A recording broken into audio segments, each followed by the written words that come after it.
இன்றைக்கி husband office போகிறாங்க. அதனால காலையில் 5:30க்கு எழுந்து சமையல் ஸ்டார்ட் பண்ணியாச்சு.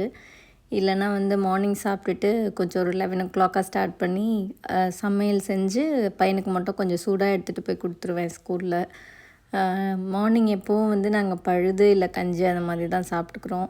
அதனால் சமையல் ரெடி பண்ணிக்கிட்டே அவருக்கு வந்து பழுதும் ரெடி பண்ணி நேற்று வச்ச இறால் குழம்பு இருந்துச்சு. அது வந்து சூட் பண்ணி கொஞ்சம் வச்சு வெங்காயம் வச்சு கொடுத்தாச்சு, சின்ன வெங்காயம் வச்சு.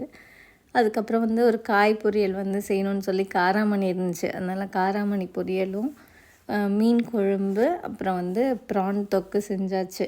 காலையில் செஞ்சு கொடுத்துட்டு அவனுக்கு வந்து குழம்பு போட்டு மிக்ஸ் பண்ணி கொடுத்தா தான் சாப்பிடுவான். அதனால் அவனுக்கு கொஞ்சம் குழம்பு போட்டு மிக்ஸ் பண்ணி வச்சுட்டு வாட்டர் மெலன் இருந்துச்சு. 2-3 பழம் ஃபார்முக்கு போயிட்டு வரும்போது எடுத்துகிட்டு வந்தோம். அதாவது ஃபார்ம்லேருந்து அது ஜூஸ் போட்டு அவனுக்கு கொடுத்துட்டு நானும் கடைசியாக ஒரு டம்ளர் குடிச்சிட்டு ஃப்ரீ ஆயாச்சு.